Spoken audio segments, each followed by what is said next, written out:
ఏర్పాటు చేసి దీక్షా దివాస్కు అన్ని వర్గాల ప్రజలు స్వచ్ఛందంగా పాల్గొని విజయవంతం చేయాలి.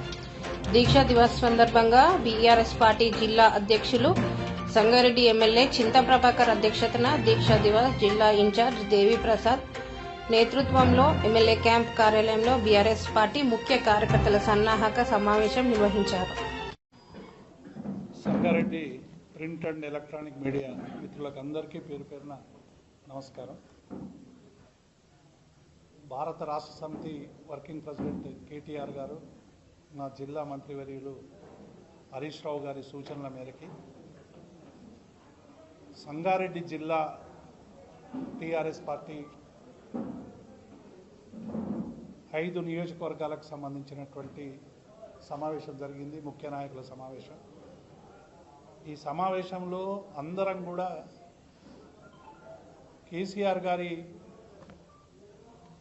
దీక్షని ఏదైతే 29 నాడు అమర నిరాహార దీక్ష చేసి సావు నోట్లో తలపెట్టి తెలంగాణను సాధించినటువంటి ఒక నాయకుని స్ఫూర్తిని దీక్షా దివస్గా జరుపుకోవాలని ఇచ్చినటువంటి పార్టీ పిలుపును సంగారెడ్డి జిల్లాలో పెద్ద ఎత్తున జరుపుకోవాలని మేమందరం కూడా ఈ సన్నాహక సమావేశంలో నిర్ణయించడం జరిగింది.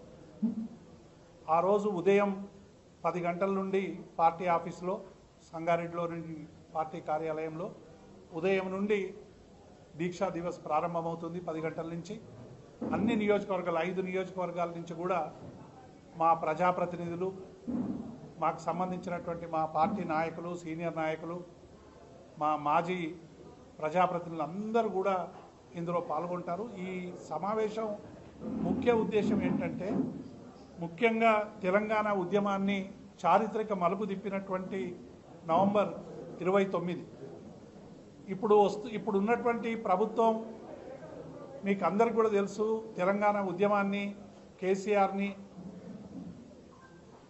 ఆనవాళ్ళు లేకుండా చేస్తామని రకరకాలుగా ప్రగల్భాలు పలుకుతూ ఉంది. కానీ కేసీఆర్ గారి రాష్ట్ర సాధన కోసం చేసినటువంటి అమరణ నిరాహార దీక్ష చేపట్టిన రోజు అనేటువంటిది తెలంగాణ ఉద్యమానికే ఒక చారిత్రక మలుపు తెచ్చినటువంటి రోజు. ఎందుకంటే ఆనాడు అనేక మంది తెలంగాణ రాష్ట్ర సాధన కోసం ఎన్ని ప్రయత్నాలు చేసినా, ఎన్ని ఉద్యమాలు చేసినా చివరికి తెలంగాణ రాష్ట్ర సాధన అనేటువంటిది సాధ్యం కాలేదు. అనేక మంది అనేక రకాలుగా ప్రయత్నం చేసారు. అనేక ప్రజా సంఘాలు, అనేక మంది కవులు, కళాకారులు, అనేక మంది కూడా పెద్ద ఎత్తున తెలంగాణ ఉద్యమంలో మరి పాల్గొన్నప్పటికి కూడా కేసీఆర్ గారి దీక్ష తర్వాత ఈ ఉద్యమం అనేటువంటిది తీవ్రతరమై, మీకు అందరికి కూడా తెలుసు, నిమ్స్లో 9 రోజుల పాటు దీక్ష చేసిన తర్వాత కేసీఆర్ మరణం వల్ల తెలంగాణతో పాటు దేశవ్యాప్తంగా ఉన్నటువంటి ప్రజాస్వామిక హక్కుల కోసం పోరాడుతున్నటువంటి వాళ్ళందరూ కూడా పెద్ద ఎత్తున తిరుగుబాటు మొదలవుతుంది. మనం రాజ్యాంగంలో ఆర్టికల్ 3 ఇచ్చినటువంటి దాన్ని గమనంలోకి తీసుకొని ప్రజల ఆకాంక్షని గౌరవించాలని చిదంబరం గారి ప్రకటన మరి మెడలు వంచి ఆ రోజు కేంద్ర ప్రభుత్వాన్ని చేయించినటువంటి సందర్భం కూడా మనకు తెలుసు. కాబట్టి ఈ దీక్షా దివస్ని మేము స్ఫూర్తి దినంగా జరుపుకుంటా ఉన్నాం. ఈ స్ఫూర్తి దినం తెలంగాణ రాష్ట్ర సాధనలో జరిగినటువంటి అనేక ఉద్యమాలు, మిలియన్ మార్చ్ అయినా, సాగర హారం అయినా, రాస్తా రోకో అయినా, లేకుంటే రాజీవ్ రహదారుల దిగ్బంధనం అయినా, ఉద్యోగులకు సంబంధించినటువంటి సకల జనుల సమ్మె అయినా, పెండౌన్ అయినా, ఇట్లా వందలాది అనేక చారిత్రక ఉద్యమాల్ని నడిపి సాధించినటువంటి గొప్ప చరిత్ర తెలంగాణ ఉద్యమాన్ని. ఈ చరిత్రనంతా కూడా భావితరాలకు, ఎందుకంటే తెలంగాణ రాష్ట్రం సిద్ధించి 10 ఏళ్ళు అయిపోయింది. అప్పుడు ఉద్యమంలో పాల్గొన్నటువంటి చిన్నారులందరూ కూడా ఇలా ఓటక్కు కలిగి మేజర్గా మారుతున్నటువంటి పరిణామ క్రమాన్ని చూస్తూ ఉన్నాం. వీళ్ళందరికీ కూడా తెలంగాణ ఉద్యమాన్ని, భారత స్వాతంత్రోద్యమ చరిత్రను ఎట్లయితే అందరికీ కూడా భారతీయులకి ఎట్లా వివరించి ఆ స్వాతంత్రోద్యమ స్ఫూర్తిని కలగజేసిందో, తెలంగాణ స్వాతంత్రోద్యమ చరిత్రను కూడా ఇలా అందరికి కూడా తెలియజేయాలని మేము స్ఫూర్తి దినాన్ని మరి ఈ దినం సందర్భంగా జరుపుకోవాలని మేము చేస్తూ ఉన్నాం. ప్రజల్లో ఒక ప్రత్యేక తెలంగాణ ఆకాంక్షని ప్రజ్వలించింది 29. ఆ రోజు అందరం కూడా మరి మొత్తం తెలంగాణ ప్రజలందరూ కూడా తెలంగాణ రాష్ట్ర సాధన కోసం మరి కేసీఆర్ చేపట్టినటువంటి దీక్షకు మద్దతుగా జర్నలిస్టులు, విద్యార్థులు, మేధావులు, కవులు, కళాకారులు, సబ్బండ వర్ణాలు అందరూ కూడా అన్ని రాజకీయ పార్టీలకు అతీతంగా కూడా ఆ రోజు వచ్చిండ్రు. అప్పటికి కేంద్ర ప్రభుత్వం వచ్చినప్పటికీ కూడా తర్వాత జరిగినటువంటి అనేక పరిణామాలు కూడా మేము మా క్యాడర్కు వివరించి అందరినీ కూడా చైతన్యవంతం చేసేటువంటి ప్రయత్నం చేస్తాం. మళ్ళీ ఈ స్ఫూర్తి దివస్ ద్వారా తెలంగాణ ప్రాంతానికి సంబంధించినటువంటి ఉద్యమ చరిత్రను మా క్యాడర్కు వివరించడం, ప్రజలకు వివరించడం, తద్వారా చైతన్యవంతం చేయడం, ఆ 10 ఏళ్లలో తెలంగాణ స్ఫూర్తితో వచ్చినటువంటి ఉద్యమ స్ఫూర్తితో వచ్చినటువంటి తెలంగాణ 10 ఏళ్లుగా జరిగినటువంటి వికాసం, ఆ వికాసానికి విధ్వంసం చేసేటువంటి ప్రయత్నం ఈ 11 నెలల కాలంలో కాంగ్రెస్ పార్టీ చేస్తున్నటువంటి దుర్మార్గం, అట్లాగే ఈ సంవత్సర కాలంగా మరి కేసీఆర్ గారి మీద మా పార్టీ మీద చేస్తున్నటువంటి తప్పుడు ప్రచారం, ఇవన్నీ కూడా మా క్యాడర్ని మరి బోధించడానికి ఆ రోజు మా నాయకులందరూ కూడా రాష్ట్ర నాయకత్వం కూడా మరి ఇక్కడికి రావడం జరుగుతుంది. అందుకే మేము అందరికీ సంగారెడ్డి జిల్లా ప్రజలకు అందరికీ కూడా విజ్ఞప్తి చేస్తూ ఉన్నాం. తెలంగాణ ఉద్యమాన్ని చారిత్రకంగా మలుపు తిప్పినటువంటి నవంబర్ 29ని మనం అందరం కూడా గొప్పగా జరుపుకుందాం. గొప్పగా జరుపుకోవడమే కాదు, ఆ స్ఫూర్తిని తెలంగాణకి అందించడానికి మెదక్ జిల్లా చాలా ఉద్యమాలు నడిపింది. మెదక్ జిల్లాకు, ఉమ్మడి మెదక్ జిల్లాకు ఒక ప్రత్యేకమైనటువంటి స్థానం ఉంది. ఎందుకంటే కేసీఆర్ గారు ఈ ప్రాంతం కావడం, హరీష్ రావు గారు ఈ ప్రాంతం కావడం, గద్దరు ఈ ప్రాంతవాసి కావడం, ఇట్లా అనేక మంది కవులు, కళాకారులు మరి 69 ఉద్యమంలో కూడా మొట్టమొదట తెలంగాణ ఉద్యమాన్ని ప్రజ్వలింపజేసింది సదాశివపేట. అక్కడే అమరవీరులు అయినటువంటి నేపథ్యం కూడా ఉంది. ఇవన్నీ కూడా ప్రజలకు వివరించడానికి కేసీఆర్ స్ఫూర్తి, ఆ దివస్ఫూర్తి వల్ల తెలంగాణ ఎట్లా సాధించడం అనేటువంటి విషయాన్ని అందరికి కూడా చెప్పి 2014 నుంచి 23 వరకు ఆ స్ఫూర్తితో తెలంగాణ ప్రాంతంలో జరిగినటువంటి అభివృద్ధి, ఆ అభివృద్ధి నమూనా నుండి తెలంగాణ ప్రజలకు వచ్చినటువంటి ఫలితాలని కూడా ఇప్పుడు ఆ ఫలితాలని ఎట్లా ఇక్కడ వంచేటువంటి ప్రయత్నం చేస్తూ ఉన్నారు. అట్లాగే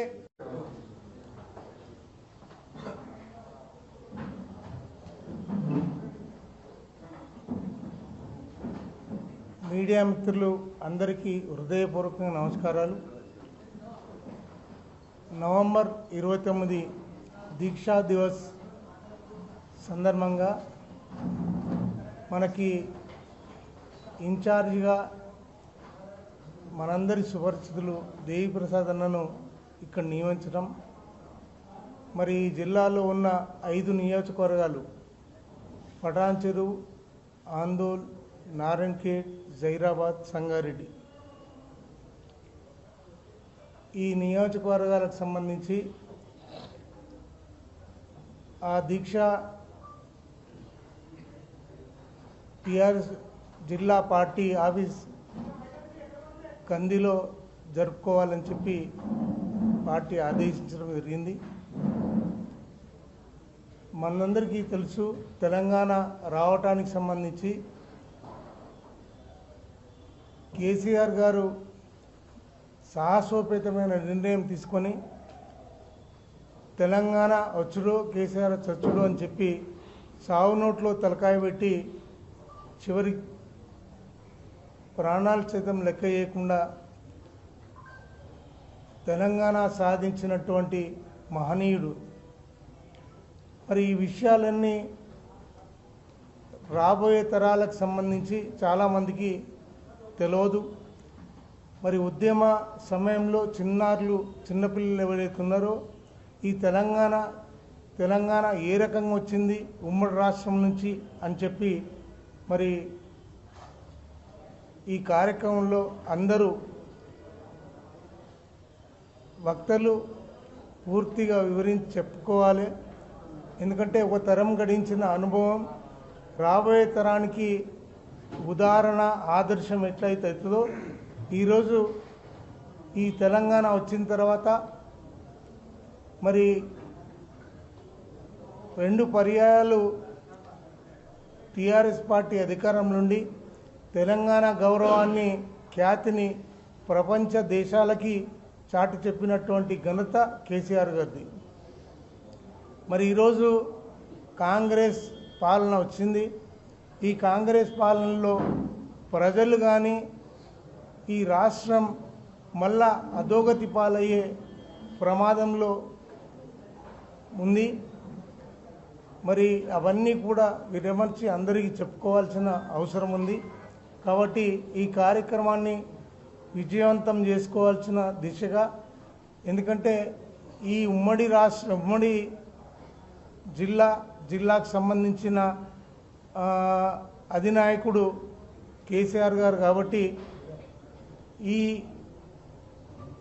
మెదక్ సంగారెడ్డిలో జరిగే కార్యక్రమం ఈ రాష్ట్రానికే ఆదర్శంగా ఉండాలని చెప్పి పిలుపునిచ్చిండ్రు. కాబట్టి ఆ రకంగా చేయడానికి మన దేవి ప్రసాద్ గారిని బాధ్యులుగా పెట్టి ఈ జిల్లాకి ఇన్ఛార్జ్గా వారు రావటం అందరికీ సంతోషం. ఇక్కడ పాల్గొన్నటువంటి ప్రింట్ అండ్ ఎలక్ట్రానిక్ మీడియా ఎమ్మెల్యేలకి, మాజీ ఎమ్మెల్యేలకి అందరికీ నా హృదయపూర్వక నమస్కారాలు తెలుపుతూ ఇప్పుడు దేవి ప్రసాద్ గారు మాట్లాడాల్సిందిగా కోరుతాను.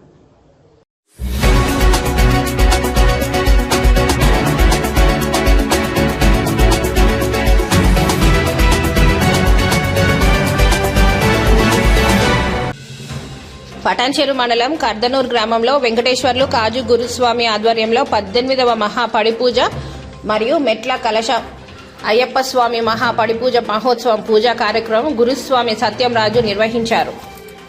ఈ కార్యక్రమంలో గురుస్వాములు నర్ర భిక్షపతి, గూడెం మధుసూదన్ రెడ్డి, మాజీ ఉప సర్పంచ్ వడ్డే కుమార్, వడ్డే యాదయ్య, దేవేందర్ రెడ్డి, వివిధ గ్రామాల గురుస్వాములు, అయ్యప్ప స్వాములు, గ్రామ సన్నిధాన స్వాములు, గ్రామ ప్రజలు, మహిళలు తదితరులు పాల్గొన్నారు.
శరణ అయిపో